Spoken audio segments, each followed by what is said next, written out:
नमस्कार, आप देख रहे हैं जीडी न्यूज। मैं हूं आपके साथ भावना नैयर। देश और दुनिया की बड़ी और अहम खबरों को लेकर हम हाजिर हैं। शुरुआत कर लेते हैं बुलेटिन की टॉप हेडलाइंस के साथ। प्रधानमंत्री नरेंद्र मोदी ब्राजील में 17वें ब्रिक्स शिखर सम्मेलन में लेंगे भाग। रियो डी जेनेरो में प्रधानमंत्री मोदी का हुआ भव्य स्वागत। भारतवंशियों में दिखा गजब का उत्साह।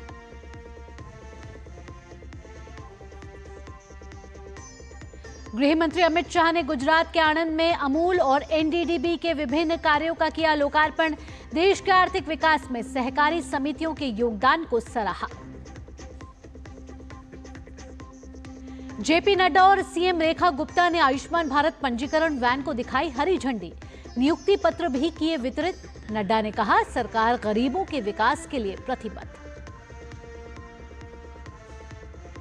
हिमाचल प्रदेश में बाढ़ का तांडव। बादल फटने से मंडी जिले में तबाही। कई पुल सैलाब में बहे। खड़ी फसलों और बाग बगीचे पानी में समाये। और डॉक्टर श्यामा प्रसाद मुखर्जी की आज 124वीं जयंती। प्रधानमंत्री मोदी ने किया नमन। संविधान सदन के सेंट्रल हॉल में गणमान्यों ने अर्पित की पुष्पांजलि। बुलेटिन की शुरुआत प्रधानमंत्री नरेंद्र मोदी के ब्राजील दौरे के साथ। 5 देश की यात्रा के चौथे चरण में प्रधानमंत्री नरेंद्र मोदी ब्राजील के दौरे पर हैं।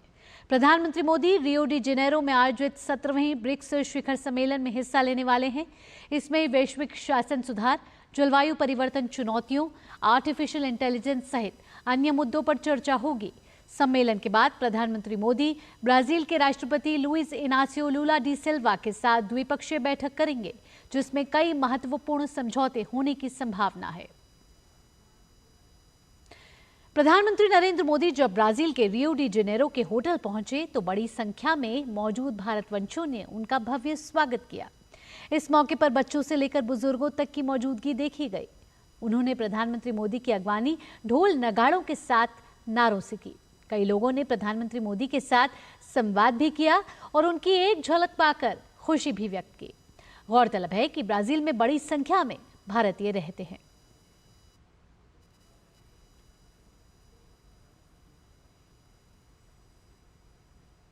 ऑपरेशन सिंदूर पर कलाकारों ने एक मनमोहक प्रस्तुति पेश की, जिसकी प्रधानमंत्री मोदी ने भी सराहना की।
ब्राजील में कुछ युवाओं के एक समूह को देखकर लगा कि भारतीय संस्कृति में यहाँ के लोगों की कितनी दिलचस्पी है। ये समूह भारत के पौराणिक मंत्रों में गहरी रुचि रखता है। संस्कृत और हिंदी ना जानते हुए भी ये युवा अपने ही तरीके से इन पौराणिक मंत्रों का उच्चारण करते हैं। आप भी देखिए ये युवा पूरे श्रद्धा भाव से किस तरह से गायत्री मंत्र का उच्चारण कर रहे हैं। ब्राजील में भारत कैसा है और किस तरह से ब्राजील के लोग भारत की परंपराओं को, भारत की संस्कृति को और यहाँ तक कि भारत के जो पौराणिक मंत्र हैं उसको अपना रहे हैं अपनी शांति के लिए, एक नए तरीके के जीवन को समझने के लिए और सीखने के लिए। इसलिए बोलते हैं कि ब्राज़ील और भारत में बहुत सारी ऐसी चीज़ें हैं जो एक दूसरे से सीख रहे हैं और यहाँ वे गाने जा रहे हैं गायत्री मंत्र हमारे सामने।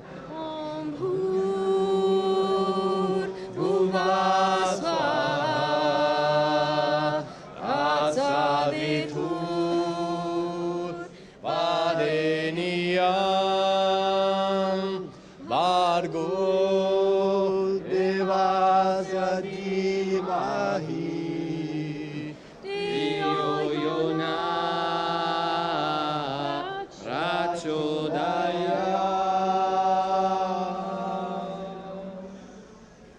तो ये लोग गायत्री मंत्र जानते हैं, गायत्री मंत्र पढ़ते हैं और गायत्री मंत्र को अपने अंदर उतारने की कोशिश करते हैं। हालांकि इन्हें हिंदी नहीं आती, संस्कृत भी ये नहीं जानते, लेकिन गायत्री मंत्र के अंदर की जो भावना है वो समझते हैं। और इसके बारे में बताएंगे हमारे साथी कि कैसे इन्होंने गायत्री मंत्र पढ़ना सीखा, कैसे ये गायत्री मंत्र जानते हैं। गायत्री मंत्र के अलावा काफ़ी सारे मंत्र हैं। वो मुझे ये आश्चर्य होता है कि इनको शायद मीनिंग भी पता नहीं है, बस जिस तरह से गाते हैं ना तो लगता है जैसे रोंगटे खड़े हो जाते हैं, बिल्कुल फील करके गाते हैं। How do you learn to practice it? Oh, it was through yoga classes.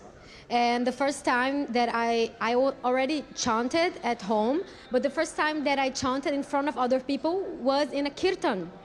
So I had this practice for many years, joining kirtan movements in my cities, and also my daily practice, which is singing mantras every day. How did you come in contact with kirtan group?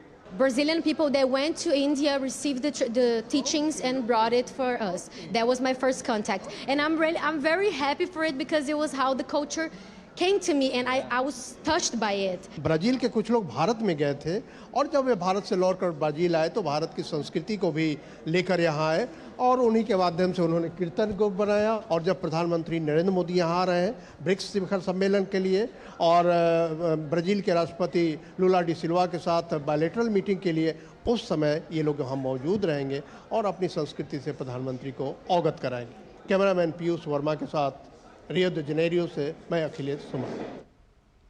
Global south के अहम समूह BRICS का शिखर सम्मेलन आज से Brazil के Rio de Janeiro में होने वाला है। प्रधानमंत्री नरेंद्र मोदी इस शिखर सम्मेलन में भारत का पक्ष रखेंगे। इस बार का सम्मेलन ऐसे समय में हो रहा है जब वैश्विक दक्षिण के मुद्दों पर सहयोग और नेतृत्व को नई दिशा देने की जरूरत महसूस की जा रही है। ब्रिक्स शिखर सम्मेलन की शुरुआत आज वैश्विक शासन प्रणाली में सुधार की चर्चा से होगी। इस सत्र में केवल ब्रिक्स के पूर्ण सदस्य हिस्सा लेंगे। इसके बाद एक वर्किंग लंच के दौरान शांति और सुरक्षा के मुद्दों पर चर्चा होगी। दिन का तीसरा एजेंडा बहुपक्षवाद को मजबूत करना, आर्थिक और वित्तीय मामलों के साथ साथ आर्टिफिशियल इंटेलिजेंस पर केंद्रित होगा। शाम को सभी नेताओं के लिए एक औपचारिक स्वागत समारोह आयोजित किया जाएगा। The program on the 6th includes the first agenda item, the reform of the global governance. And thereafter, there is the second item on the agenda, the peace and security, which is in the working lunch format. 7 जुलाई को सम्मेलन का चौथा agenda पर्यावरण COP30 और वैश्विक स्वास्थ्य होगा, जो कि नवंबर में ब्राजील COP30 की मेजबानी करेगा। इसलिए जलवायु परिवर्तन एक अहम मुद्दा रहेगा। सम्मेलन के बाद 4 अहम घोषणाएं होने की उम्मीद है। वैश्विक शासन और AI पर नेताओं का वक्तव्य, जलवायु वित्त पर फ्रेमवर्क घोषणा, सामाजिक रूप से निर्धारित बीमारियों को समाप्त करने की साझेदारी, ब्रिक्स नेताओं की घोषणा। 4 रिपोर्ट भी नेताओं को सौंपी जाएंगी। राष्ट्रीय सुरक्षा सलाहकारों की बैठक, व्यापार परिषद, महिला व्यापार परिषद और सिविल सोसाइटी काउंसिल की report. The next day, which is on the 7th July, the fourth item of the agenda is environment, COP30 and global health. As you are aware that Brazil will also be hosting COP30 later in the year in November, which is why climate change and COP issues become very important. Brazil की अध्यक्षता में ये सम्मेलन वैश्विक दक्षिण की आकांक्षाओं को स्वर देने की कोशिश है। भारत की प्राथमिकताएं भी इन मुद्दों के साथ काफी हद तक मेल खाती हैं। ब्रिक्स शिखर सम्मेलन के दौरान प्रधानमंत्री नरेंद्र मोदी अलग से कई देशों के नेताओं के साथ भी द्विपक्षीय बातचीत करेंगे। भारत अगले साल ब्रिक्स की अध्यक्षता करेगा। ऐसे में प्रधानमंत्री मोदी की यह यात्रा भविष्य के एजेंडे के लिहाज से और भी अहम मानी जा रही है। ब्रिक्स में 10 पूर्ण सदस्य देशों के अलावा 12 साझेदार देश, 8 आमंत्रित राष्ट्राध्यक्ष और 7 क्षेत्रीय और बहुपक्षीय संगठनों के प्रमुख भी सम्मेलन में हिस्सा ले रहे हैं। 10 परमानेंट सदस्यों वाला ब्रिक्स आज अपने स्थापना के सबसे गंभीर चुनौतीपूर्ण समय से गुजर रहा है। अमेरिकी राष्ट्रपति डोनाल्ड ट्रंप की टैरिफ चुनौतियां और मध्य पूर्व में लगातार संघर्ष ब्रिक्स के लिए परेशानियां बढ़ा रही हैं। इसलिए आज ब्रिक्स की सफलता इस बात पर निहित नहीं है कि कितने सदस्य देश इसमें शामिल होने की इच्छा रखते हैं, बल्कि इसकी सफलता इस बात में है कि जो देश सदस्य हैं वो देश एक दूसरे की संप्रभुता का ख्याल रखें और आपसी मुद्दों को बातचीत से हल करने की कोशिश करें। अगर ब्रिक्स इस रास्ते पर बढ़ेगा तो निश्चित तौर पर वो ग्लोबल साउथ की आवाज़ बन सकता है। डीडी न्यूज के लिए रियो द जेनेरो से पीयूष कैमरा पर्सन और जयशंकर कैमरा पर्सन के साथ मैं अखिलेश सुमन। केंद्रीय सहकारिता मंत्रालय के 4 वर्ष पूर्ण होने के अवसर पर केंद्रीय सहकारिता एवं गृह मंत्री अमित शाह ने गुजरात के आणंद स्थित अमूल डेयरी में आयोजित एक कार्यक्रम में सहकारिता से जुड़े लोगों को संबोधित किया। इस कार्यक्रम का मुख्य शीर्षक सहकारिता से समृद्धि रहा। कार्यक्रम को संबोधित करते हुए अमित शाह ने कहा, दूध से लेकर बैंकिंग तक, चीनी मिलों से लेकर मार्केटिंग तक और कैश क्रेडिट से लेकर डिजिटल पेमेंट तक आज सहकारी समितियां सक्षमता के साथ देश के आर्थिक विकास में योगदान दे रही हैं। देश के 36 लाख बहनें गुजरात में और 20 लाख बहनें हर रोज परिश्रम करके दूध के उत्पादन में सहयोग करती हैं। इन बहनों का 80,000 करोड़ रुपए का टर्नओवर है। अगले साल की बैलेंस शीट 1 लाख करोड़ की आएगी और इसका मुनाफा 56 लाख बहनों के खातों में जाएगा। दूध से लेकर बैंकिंग तक, चीनी मिलों से लेकर मार्केटिंग तक और कैश क्रेडिट से लेकर डिजिटल पेमेंट तक आज सहकारी समितियां सक्षमता के साथ देश के आर्थिक विकास में योगदान दे रही है। अमूल की भूमि पर खड़ा रहकर मैं बोल रहा हूं, 36 लाख बहनें गुजरात में और 20 लाख बहनें देश में हर रोज परिश्रम कर कर दूध भरती है। 80,000 करोड़ का टर्नओवर है।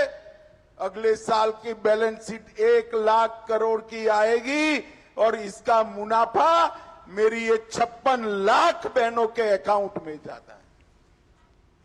देश में सहकारिता को सशक्त बनाने और गांव-गांव तक आर्थिक विकास पहुंचाने के उद्देश्य से गठित हुआ सहकारिता मंत्रालय आज 4 साल पूरे कर चुका है। इन 4 वर्षों में मंत्रालय ने कई बड़े कदम उठाए हैं। क्या कुछ रही सहकारिता मंत्रालय की उपलब्धियां, देखते हैं इस खास रिपोर्ट के जरिए। 6 जुलाई 2021 को मोदी सरकार ने स्वतंत्र सहकारिता मंत्रालय का गठन किया। उद्देश्य था सहकार से समृद्धि की भावना को जमीनी हकीकत बनाना। पिछले 4 वर्षों में सहकारिता मंत्रालय ने कई बड़ी प्रमुख पहलों को कार्यान्वित किया है, जिससे देश भर में सहकारी समितियों के आर्थिक विकास और विस्तार के लिए नए अवसर पैदा हुए हैं। भारत ने 130 वर्षों में पहली बार ICA वैश्विक सहकारी सम्मेलन 2024 की मेजबानी की। प्रधानमंत्री नरेंद्र मोदी ने संयुक्त राष्ट्र के अंतर्राष्ट्रीय सहकारिता समिति वर्ष 2025 का भी शुभारंभ किया। सहकारी आंदोलन को मजबूत करने के लिए देश की सभी पंचायतों, गांवों को शामिल करते हुए नई बहुउद्देशीय पैक्स, डेयरी, मछली पालन सहकारी समितियों की स्थापना की जा रही है। 4 साल में जितना काम हुआ, पिछले 50 साल में उतना काम सेंट्रल लेवल पर नहीं हुआ। वो सपोर्ट नहीं मिला स्टेट्स को। स्टेट्स को भी एक गाइडिंग, एक लाइट है, उनको पता है कि जा सकते हैं, कुछ अगर आपको कोई इन्फॉर्मेशन चाहिए, कोई गाइडेंस चाहिए, मिल सकता है। और एक चाहे वो स्कीम के थ्रू हो, चाहे रिसोर्सेज के थ्रू हो, चाहे पॉलिसी फ्रेमवर्क के थ्रू, उस तरह एक सपोर्ट स्टेट्स को भी मिल रहा है आगे बढ़ने के लिए, कॉर्पोरेट सेक्टर को मजबूत करने के लिए। मोदी सरकार ने देश भर में शहरी और ग्रामीण सहकारी बैंकों दोनों को सशक्त करने के लिए कई उपाय कर उनका विस्तार और वित्तीय पहुंच में वृद्धि सुनिश्चित की है। सहकारिता मंत्रालय ने सहकारिता आधारित श्वेत क्रांति 2.0 पहल की शुरुआत की है, जिसका लक्ष्य संगठित डेयरी सेक्टर में डेयरी सहकारी समितियों की हिस्सेदारी को बढ़ाना, छोटे डेयरी किसानों को बाजार पहुंच प्रदान करना और रोजगार सृजन एवं महिला सशक्तिकरण में योगदान देना है। सहकारिता आंदोलन का सबसे बड़ा लक्ष्य है गांवों, किसानों, महिलाओं को आर्थिक रूप में मजबूत करना, ग्रामीण क्षेत्रों में ही रोजगार के नए अवसर पैदा करना।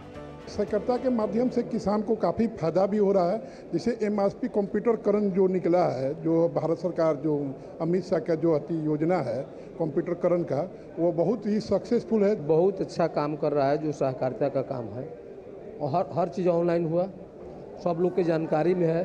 धान के क्या रेट है, गेहूँ के क्या रेट है, कौन कौन किसान दिया। पारदर्शिता को बढ़ाने के लिए देश भर में पैक्स को डिजिटाइज करने की ऐतिहासिक पहल भी चल रही है। अब पैक्स को सिर्फ ऋण तक सीमित नहीं रखा गया है। इनमें भंडारण, खुदरा दुकानों, ड्रोन सेवा, जन औषधि केंद्र, किसान समृद्धि केंद्रों, डीजल, पेट्रोल और गैस सहित ई-मार्केटिंग जैसी 25 नई गतिविधियों से जोड़ा गया है। सहकारी समितियों के लिए पहली बार राष्ट्रीय सहकारी नीति बनाई गई और सभी सहकारी समितियों का नेशनल डेटाबेस तैयार किया गया। सहकारिता के क्षेत्र में इन प्रयासों से लाखों किसानों को सस्ती खाद, बीज, ऋण, भंडारण और बाजार की सुविधाएं एक ही छत के नीचे उपलब्ध हो रही हैं। सहकारिता मंत्रालय के 4 सालों ने सहकारिता आंदोलन को नई दिशा दी है, लेकिन सबसे बड़ी चुनौती है इन योजनाओं का लाभ हर अंतिम व्यक्ति तक पहुंचाना, जिसके लिए मोदी सरकार सहकारिता में जनभागीदारी और पारदर्शिता को बढ़ावा देकर लगातार काम कर रही है। Anuj Yadav, DD news, Delhi. Bulletin में वक्त हो चला एक छोटे से ब्रेक का। ब्रेक के बाद भी खबरों के दौर को जारी रखेंगे। आप जुड़े रहिए डीडी न्यूज के साथ।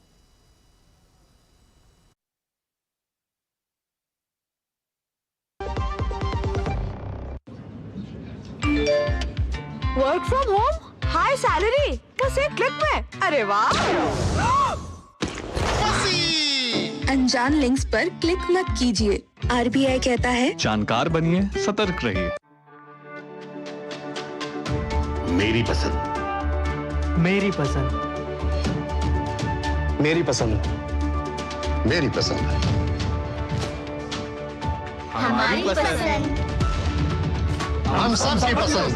मजबूत देश का मजबूत सरिया हो गया स्टील। जो लक्ष्य चुना था समझ आने लगा है। जीएलए यूनिवर्सिटी, उच्च लक्ष्य की निश्चित प्राप्ति। ब्रेक के बाद आपका स्वागत है। आगे बढ़ते हैं। केंद्रीय स्वास्थ्य मंत्री जेपी नड्डा और दिल्ली की मुख्यमंत्री रेखा गुप्ता ने आज विज्ञान भवन में एक कार्यक्रम में आयुष्मान भारत पंजीकरण वैन को हरी झंडी दिखाई और नियुक्ति पत्र भी वितरित किए। इस अवसर पर केंद्रीय स्वास्थ्य मंत्री जेपी नड्डा ने कहा कि प्रधानमंत्री आयुष्मान भारत स्वास्थ्य अवसंरचना मिशन के तहत 2021 से फरवरी 2025 के बीच दिल्ली को 1700 करोड़ रुपए दिए गए थे, लेकिन एक पैसा भी खर्च नहीं हुआ। उन्होंने कहा कि अब जन कल्याण के लिए इस फंड के खर्च की जिम्मेदारी दिल्ली की मुख्यमंत्री रेखा गुप्ता के कंधों पर आ गई है। आयुष्मान भारत, प्रधानमंत्री Ayushman Bharat health infrastructure mission, जो 2020-21 से प्रारंभ हुआ और जिसके अंत 2025 के अंत में हो जाएगा, 26 के मार्च में, उसमें हमने 1700 करोड़ रुपए दिए हुए थे। 1700 करोड़ 21 से लेकर के 20 फरवरी 2025 तक एक पैसा नहीं खर्च हुआ।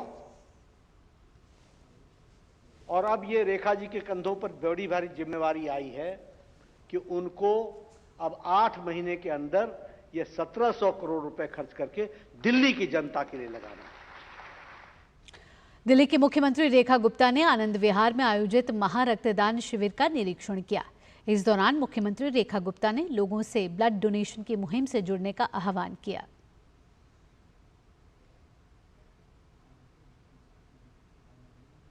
ABVIMS और डॉक्टर राम मनोहर लोहिया अस्पताल के शारीरिक चिकित्सा एवं पुनर्वास विभाग द्वारा राष्ट्रीय PMR दिवस 2025 का आयोजन किया गया।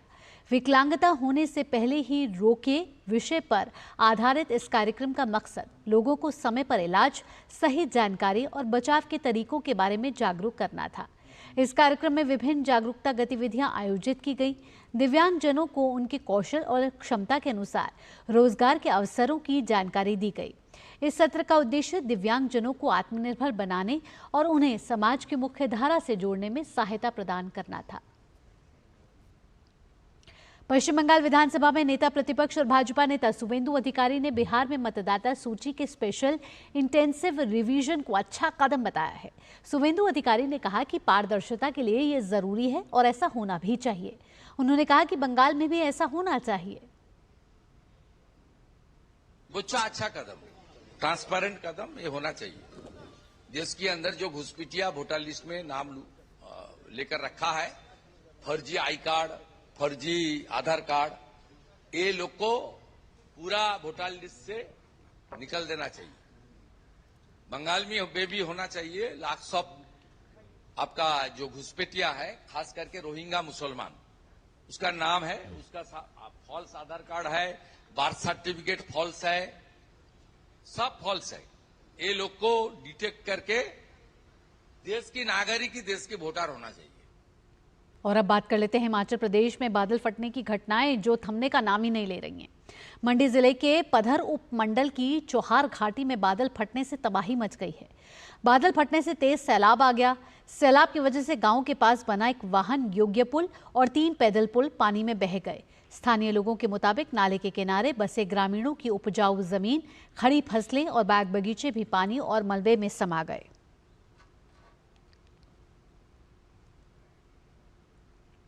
जम्मू कश्मीर के उपराज्यपाल मनोज सिन्हा ने श्रीनगर में मुहर्रम जुलूस में भाग लिया। साथ ही जुलूस में शामिल लोगों को पानी की बोतलें और अन्य सामान वितरित किए।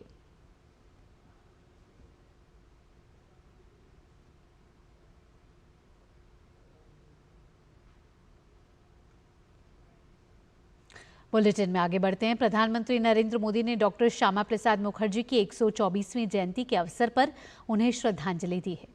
सोशल मीडिया प्लेटफॉर्म एक्स पर प्रधानमंत्री ने लिखा कि राष्ट्र के अमर सपूत डॉक्टर श्यामा प्रसाद मुखर्जी को उनकी जन्म जयंती पर भावभीनी श्रद्धांजलि। देश की आन बान और शान की रक्षा के लिए उन्होंने अपने प्राण न्यौछावर कर दिए।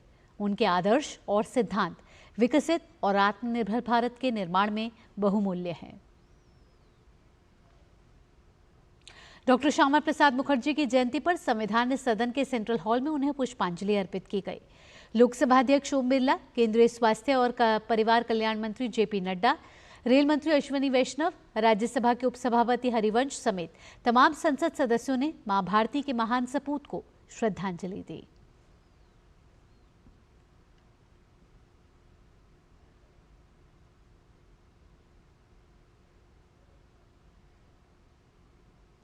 भारतीय जनसंघ के संस्थापक डॉक्टर श्यामा प्रसाद मुखर्जी की आज 124वीं जयंती है। इस अवसर पर केंद्रीय मंत्री अश्विनी वैष्णव, दिल्ली की मुख्यमंत्री रेखा गुप्ता, दिल्ली विधानसभा अध्यक्ष विजेंद्र गुप्ता, भाजपा प्रदेश अध्यक्ष वीरेंद्र सचदेवा समेत अन्य भाजपा नेताओं ने उन्हें पुष्पांजलि अर्पित की। बात अब बाबा बर्फानी की। श्री अमरनाथ यात्रा के लिए प्रतिदिन पहलगाम के नुनवान बेस कैंप और बालटाल बेस कैंप से श्रद्धालुओं का जत्था बाबा बर्फानी के दर्शन के लिए रवाना हो रहा है। स्थानीय प्रशासन ने श्रद्धालुओं की सुरक्षा और सहूलियत के लिए सभी इंतजाम किए हैं। पहलगाम के प्राचीन गौरीशंकर मंदिर ने बाबा बर्फानी के गुजरात से आए सेवादारों ने श्रद्धालुओं के लिए विशाल भंडारे का आयोजन किया है। पहलगाम से देखिए डीडी न्यूज के संवाददाता अश्वनी मिश्र की एक ग्राउंड रिपोर्ट। भूखे को अन्न और प्यासे को पानी, जय बाबा बर्फानी। श्री अमरनाथ की पवित्र यात्रा शुरू हो चुकी है पहलगाम के रास्ते और बालटाल के रास्ते। ये यात्रा पहलगाम से शुरू होती है और चंदनवाड़ी होते हुए, शेषनाग होते हुए पवित्र गुफा पर पहुंचती है, जहां पर श्रद्धालुओं को निःशुल्क तरीके से भोजन उपलब्ध कराया जाता है। श्री रंग अमरनाथ ट्रस्ट गुजरात के बड़ौदा का ये एक ऐसा ही लंगर है जो कि पहलगाम के जो मंदिर है, बेहद आस्था का केंद्र है, गौरी शंकर मंदिर, उसके प्रांगण में लगा हुआ है, जहां पर लोग देश के अलग अलग हिस्सों से आते हैं सेवादार के रूप में, और सेवादार के रूप में यहां पर आम जनमानस की, जो कि खुद नारायण के रूप होते हैं, नर नारायण स्वरूप होते हैं, उनको उनकी सेवा करते हैं। तो देख सकते हैं कि किस तरीके से अगाध श्रद्धा का केंद्र अगर बाबा अमरनाथ की गुफा है और ये पवित्र यात्रा है, तो किस तरीके से सामुदायिक साहचर्य भाव से, यहाँ पर सेवा भाव से आम श्रद्धालु की सेवा की जाती है। ये अप्रतिम उदाहरण है हमारे सनातन शाश्वत मूल्यों का। यात्रा पर आया कोई भी व्यक्ति न भूखा रहे न प्यासा रहे, और यात्रा केवल प्रशासनिक जिम्मेदारी ही नहीं है, आम जनमानस की भी जिम्मेदारी है, समाज की भी जिम्मेदारी है, और सामुदायिक सहयोग से इसे शांतिपूर्ण तरीके से संपन्न किया जा सके, ऐसे आयोजन इसका अप्रतिम उदाहरण है। कैमरा पर्सन सुमित धीमान के साथ अश्विनी कुमार मिश्र, डीडी न्यूज, गौरी शंकर मंदिर, पहलगाम। श्री अमरनाथ गुफा मंदिर के दर्शन के लिए हर रोज सैकड़ों तीर्थयात्री जा रहे हैं। उनका उत्साह देखते ही बन रहा है। इस बीच तीर्थयात्रियों का 5वां जत्था बालटाल मार्ग के लिए रामबन जिले के चंद्रकोट पहुंचा। यात्रा के दौरान उन्होंने हर हर महादेव के नारे लगाए। उन्होंने भारत सरकार और प्रशासन की ओर से की गई व्यवस्था की जमकर तारीफ की। इस बार यात्रा बहुत ही अच्छी सुविधाओं के साथ चल बदस्तूर जारी है। ये मेरी तीसरी यात्रा है और हर साल मैंने देखा है कि यात्रा में सुधार, जिस तरीके की फैसिलिटी एडमिनिस्ट्रेशन दे रहा है वो दिन ब दिन सुधार होते जा रहा है। और जम्मू कश्मीर की पब्लिक का, यहाँ के आवाम का मैं बहुत शुक्रिया अदा करना चाहता हूँ कि मैं सभी को ये बताना चाहता हूँ कि हर 100 मीटर पे CRPF और एडमिनिस्ट्रेशन के लोग मौजूद हैं। डरने की कोई आवश्यकता नहीं है। हमारी सरकार हमारे साथ है और जो लोग इस वजह से यात्रा नहीं कर रहे हैं कि सिर्फ किसी डर के कारण, तो मैं उनसे यही कहना चाहूँगा कि आप आइए।